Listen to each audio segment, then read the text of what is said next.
Hello বন্ধুরা, welcome to and to job academy. And to job একাডেমিতে আমরা পশ্চিম তথা ভারতবর্ষের বিভিন্ন চাকরি সংক্রান্ত খবর, জব রিলেটেড ইনফরমেশন এবং কম্পিটিটিভ পরীক্ষার প্রস্তুতির উপরে ভিডিও বানিয়ে থাকি।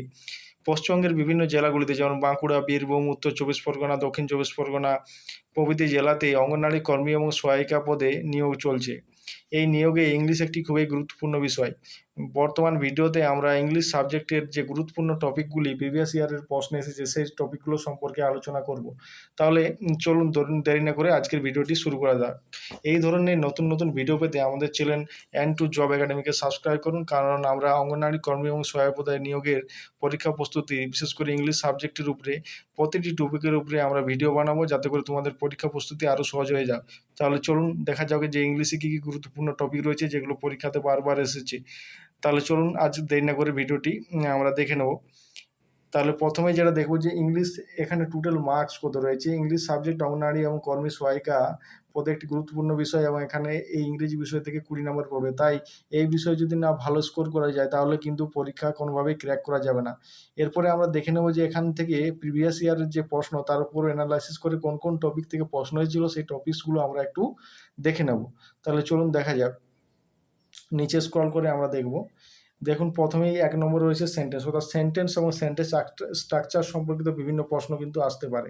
এরপরে নাউন, নাম্বার, জেন্ডার, সিঙ্গুলার এবং প্লুরাল থেকে প্রশ্ন আসতে পারে। এরপরে নাউন, জেন্ডার হচ্ছে ম্যাসকুলাইন, ফেমিনাইন, কমন, নিউট্রাল, এই 4 ধরনের জেন্ডার থেকে কিন্তু প্রশ্ন আসতে পারে। জেন্ডার এবং জেন্ডার চেঞ্জ, হয়তো কোনো একটি শব্দ দিয়ে দিল, সেখান থেকে বললো যে এটি কোন জেন্ডার, বা এই যে একটি শব্দ দিয়ে ম্যাসকুলাইন জেন্ডার কী হবে, এই ধরনের প্রশ্ন।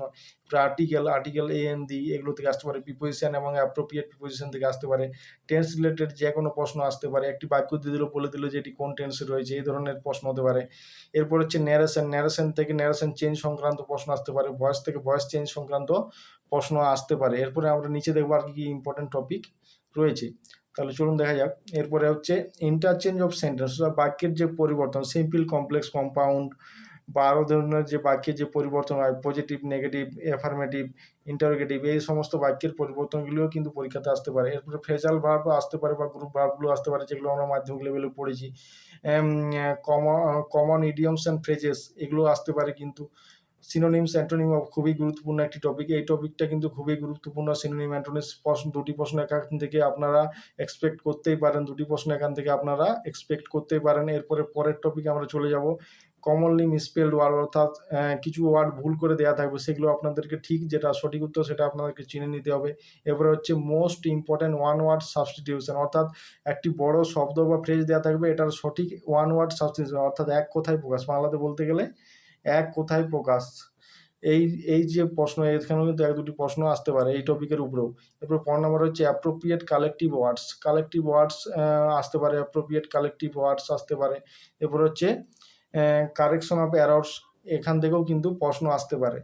তাহলে মেনলি এই টপিকগুলোই হচ্ছে অঙ্গনওয়াড়ি কর্মী এবং সহায়িকা নিয়োগের পদের জন্য খুবই গুরুত্বপূর্ণ। আর ইংলিশ সাবজেক্টও খুব গুরুত্বপূর্ণ, কারণ এখান থেকে 20 নম্বরে তোমাদের পরীক্ষাতে আসতে পারে। যা 20 নাম্বার যদি এখান থেকে তোমরা কম পেয়ে যাও তাহলে কিন্তু কোনোভাবেই অঙ্গনওয়াড়ি কর্মী ও সহায়ক পদে সিলেক্ট হতে পারবে না। তাই ইংলিশ একটি খুবই গুরুত্বপূর্ণ টপিক।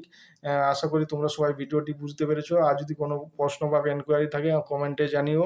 আর আমরা ইংরেজি টপিকের উপরে, ইংরেজি সাবজেক্টের উপরে অঙ্গনওয়াড়ি কর্মী ও সহায়িকা পরীক্ষা প্রস্তুতির জন্য আমরা প্রতিটি টপিকের উপরে ভিডিও বানাবো। তাই আমাদের চ্যানেলটি ফলো করুন এবং সাবস্ক্রাইব করুন, যাতে করে যখনই কোনো নতুন ভিডিও আপলোড হবে এর নোটিফিকেশন আপনারা সাথে সাথে পেয়ে যান। এছাড়াও আমরা জিকে এবং নিউট্রিশন সাবজেক্টে উপরেও ভিডিও বানাবো আমাদের চ্যানেলে। যদি আপনারা আমাদের পাশে থাকেন তাহলে অবশ্যই আমরা এই বিষয়গুলি নিয়েও ভিডিও বানাবো, যাতে আপনাদের পরীক্ষা প্রস্তুতি আরও সহজ হয়ে যায়। তাহলে এই ধরনের নতুন নতুন ভিডিও পেতে আমাদের চ্যানেলটি সাবস্ক্রাইব করুন এবং আমাদের পাশে থাকুন। Thanks for watching. We will meet in the next video.